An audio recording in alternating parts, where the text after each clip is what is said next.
इस कार्यक्रम के पुण्यार्चक हैं श्रीमती मीना, श्री राजेंद्र सावलकर परिवार, पुत्र चिरंजीवी श्रेयांश राजेंद्र सावलकर, निवासी अमरावती महाराष्ट्र, पुत्री श्रीमती मयूरी, श्री क्षितिज विटालकर, निवासी जर्मनी।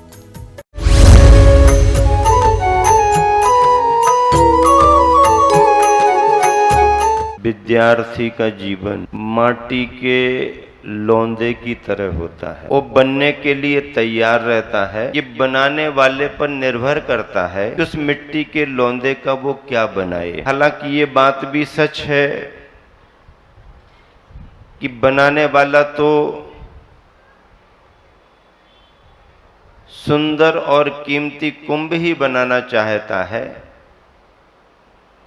लेकिन बनने वाले माटी के लौंदे की भी कुछ योग्यता वैसी होनी चाहिए।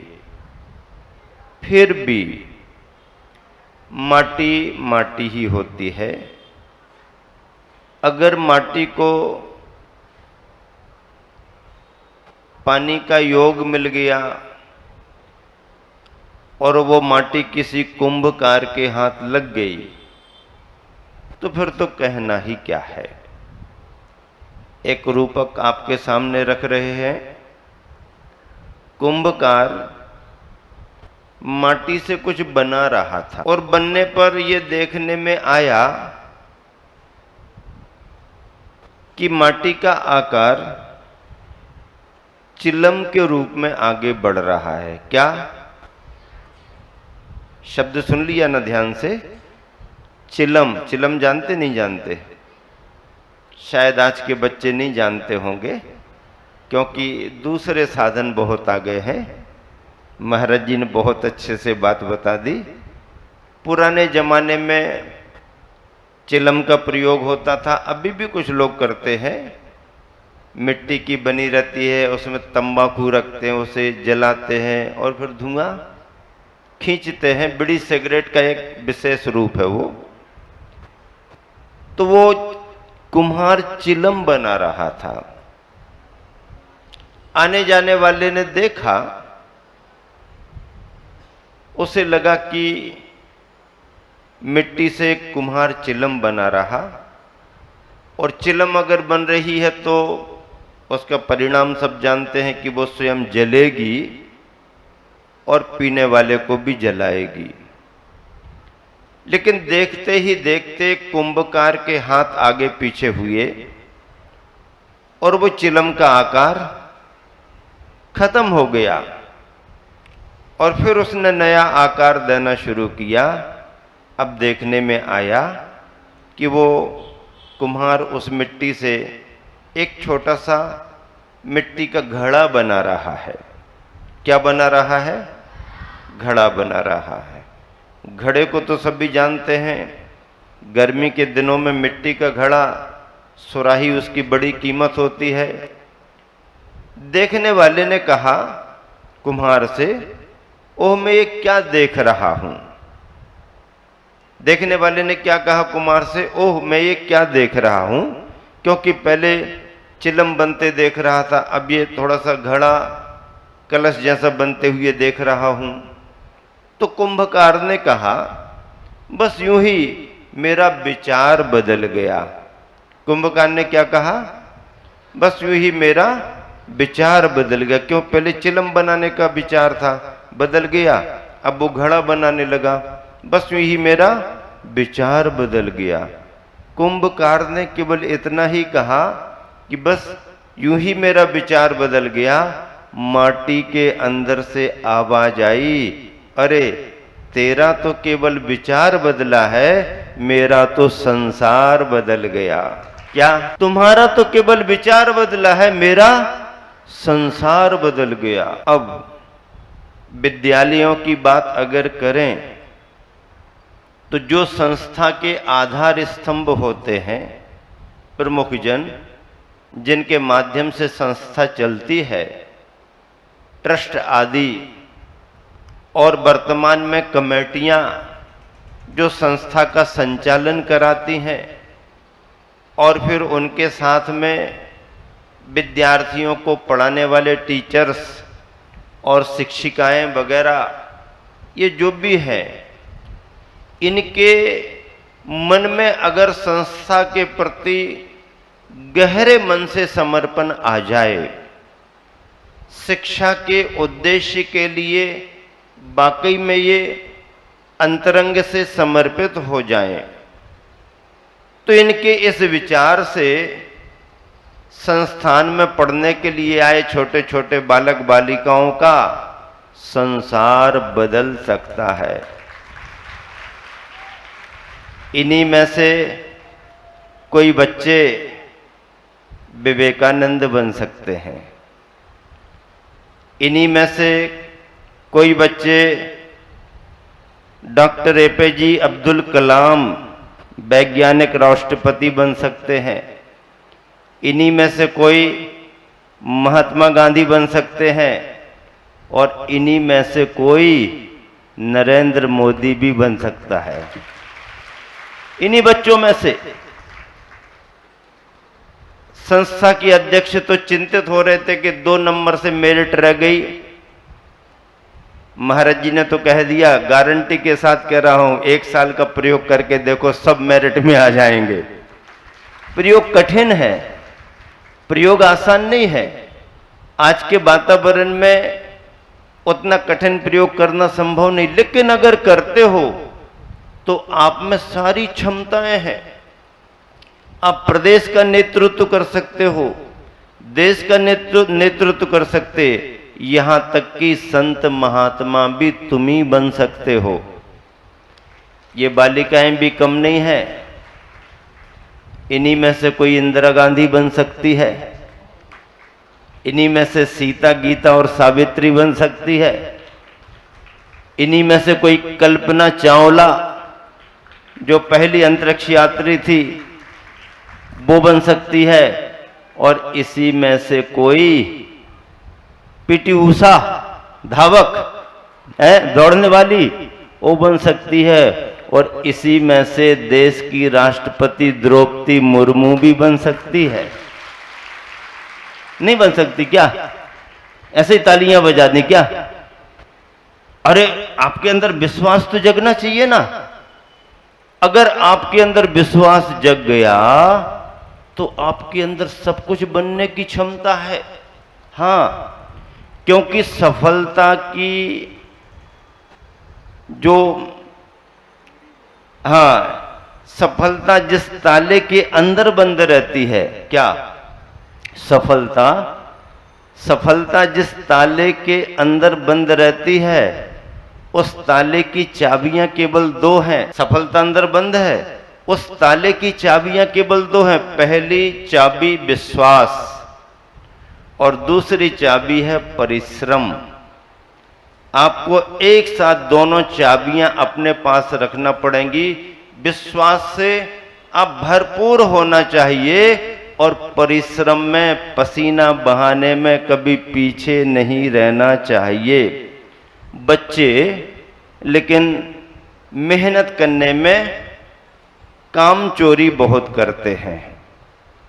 अगर स्वच्छता अभियान की बात की जाए विद्यालय में तो थोड़ा यहां वहां का किया और जल्दी फ्री होना चाहते, बाकी दूसरा करेगा।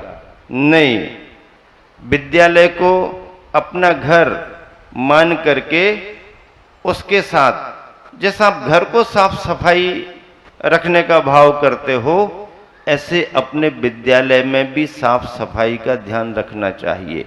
अपनी ड्रेस, नाखून वगैरह जो भी अपने लिए है अनिवार्यता, उसमें स्वच्छता का पूरा ध्यान रखना चाहिए। जो बच्चे स्वच्छता का ध्यान रखते हैं वो बच्चे स्वस्थ रहते हैं, प्रसन्न भी रहते हैं। इसलिए कठिन परिश्रम होना, पढ़ाई में भी मेहनत अच्छी होना। अक्सर करके बच्चों की बुद्धि इस तरह की होती है कि प्रारंभिक समय में क्लासें तो उनको कैद खाने जैसी लगती हैं, और तो ऐसा लगता कि घंटी कब बजे, बच्चे पहले ही से देखने लगते हैं, और घंटी बजी नहीं, एक साथ इतनी तेजी से गेट में से निकलते हैं कि एक दूसरे को धक्का मुक्की करके, चाहे किसी का नुकसान हो जाए, चाहे कोई गिर जाए, और ये पढ़ने में मन नहीं लगाया। अगर आपने वाकई में पढ़ने में मन लगाया तो घंटी कब बज जाएगी आपको पता नहीं पड़ेगा।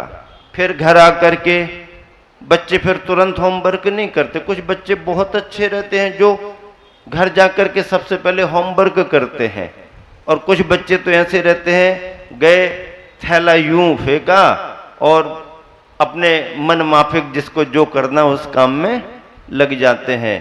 और आजकल हम लोग बार बार कहते हैं कि एग्जाम वगैरह आता है तो वाकई में समय के अनुसार अब तो ऐसा लगता है कि बच्चों की परीक्षा नहीं आती है, परीक्षा के समय बच्चों के माता पिता की परीक्षा आती है।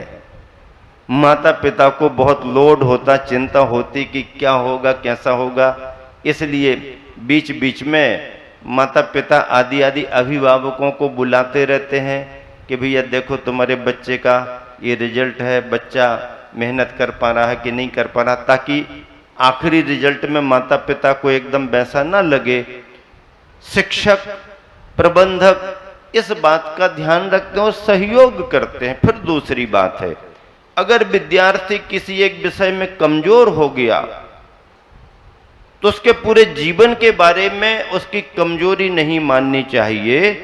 एक एक विषय में कमजोर बच्चे भी दूसरे दूसरे विषय में अच्छे बहुत बढ़िया कार्य करते हैं।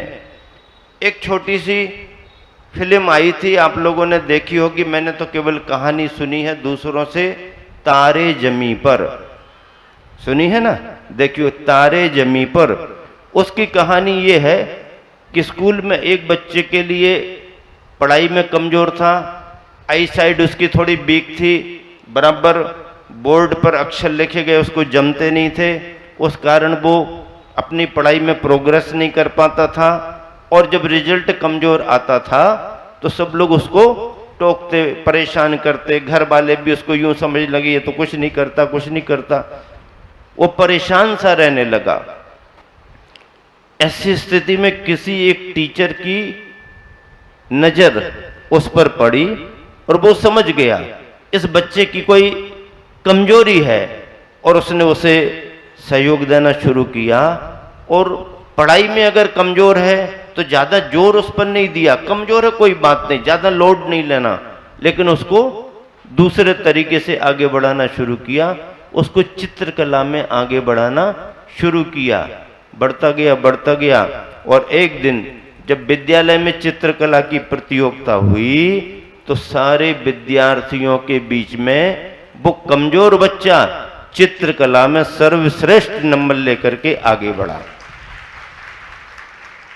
इसका मतलब यह है कि अगर कोई व्यक्ति एक विषय में कमजोर हो गया है तो सर्वथा उसे कमजोर नहीं मानना चाहिए। वो किसी दूसरे विषय में आगे बढ़ सकता है, दूसरे क्षेत्र में आगे बढ़ सकता है, वो हो सकता है दुकानदारी के क्षेत्र में आगे बढ़ जाए, खेती बाड़ी के क्षेत्र में आगे बढ़ जाए, व्यापार धंधे में आगे बढ़ जाए। मतलब योग्यता कहीं ना कहीं व्यक्ति को अवसर देती है और उसको आगे बढ़ाती है।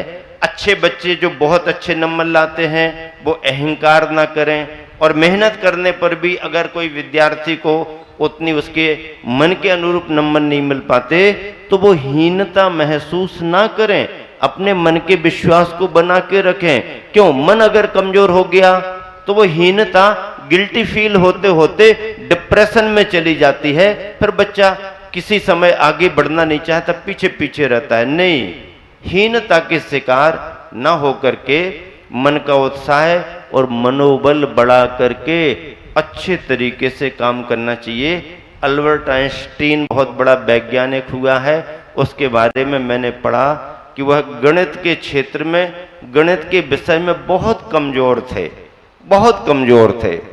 दूसरे विषयों में उनकी गति अच्छी थी लेकिन गणित में वो बहुत कमजोर थे।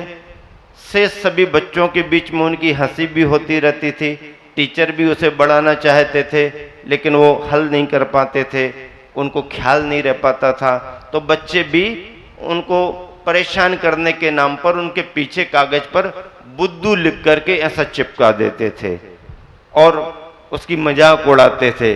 टीचर्स भी कभी कभी, अरे तुम तो पढ़ भी नहीं पाते हो, बच्चे तो देखो इतना करते हैं। तो टीचर आइंस्टीन से ये तक कहने लगे कि तुम काहे को पढ़ते हो, पढ़ना छोड़ दो, तुम 7 जन्म भी पढ़ते रहोगे तो गणित नहीं सीख पाओगे। इतना कहने के बाद भी उन्होंने पढ़ना नहीं छोड़ा। उन्होंने खुद लिखा, मैंने पढ़ना नहीं छोड़ा। और ये सोच करके अगर ये सब कह रहे हैं कि आप नहीं पढ़ पाओगे तो मेरे लिए चुनौती है और इसे मैं स्वीकार करता हूं। इतना अपमान भी उन्होंने सहन किया, अपशब्द भी उन्होंने सहन किए, लेकिन पढ़ना नहीं छोड़ा। पढ़ते पढ़ते पढ़ते पढ़ते एक दिन ऐसा आया कि आइंस्टीन का केवल उनके देश में नहीं पूरी दुनिया में नाम हो गया। उस वैज्ञानिक के संस्मरण आप पढ़िएगा, उसमें लिखा हुआ है, मैंने खुद पढ़ा और उसी को आपको बता रहा। मतलब एक छोटा बच्चा इतना कमजोर और आगे चल करके कठिन परिश्रम से, विश्वास से, मेहनत से और इतना बड़ा वैज्ञानिक बन गया कि पूरी दुनिया को उसने कितने बड़े बड़े खोज, बड़ी बड़ी रिसर्चें दे दी। इसलिए आप सभी को भी इसी विश्वास के भरोसे आगे बढ़ना है और खूब मेहनत करना है।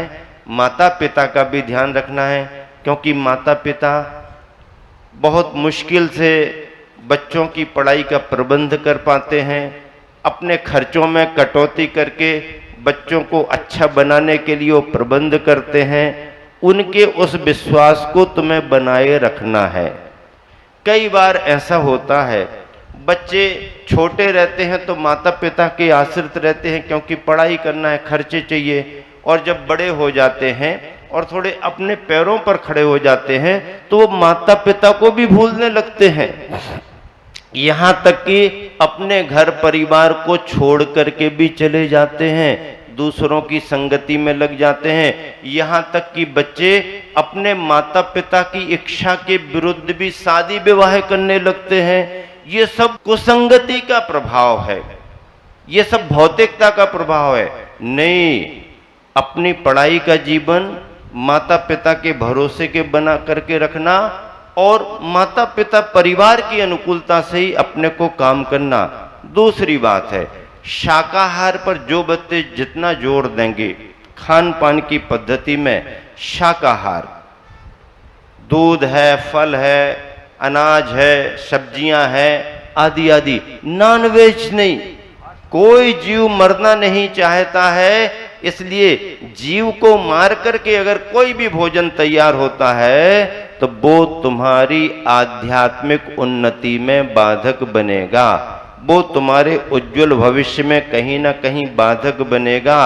मांसाहार महंगा भी है आर्थिक दृष्टि से, मांसाहार स्वास्थ्य के लिए हानिकारक भी है और मांसाहार से वैचारिक उन्माद आता है। मांसाहार करने वाले को शराब पीने की इच्छा होती है और शराब पीने के बाद अनर्थ होते ही होते हैं, बुराइयां, विवाद, लड़ाई झगड़े होते ही होते हैं, शरीर बर्बाद, पैसा बर्बाद। तो नॉनवेज और शराब आदि के संस्कारों से अभी तुम्हारी उतनी उम्र नहीं है, तुम उसमें नहीं पहुंचे हो, लेकिन घर के वातावरण में भी अगर कहीं कोई सदस्य जुड़ा है तो आप मुनि महाराज जियों का संदेश मान करके प्रेम भाव से घर परिवार के सदस्य को भी सुनाए कि आज सभा में गुरु महाराज जी ने ये हमारे लिए प्रेरणा दी है और ये अपने परिवार में चलन नहीं होना चाहिए। इसी शुभ भावना से आप सबकी उपस्थिति के लिए हम लोगों का बहुत बहुत आशीर्वाद। महावीर भगवान की जय।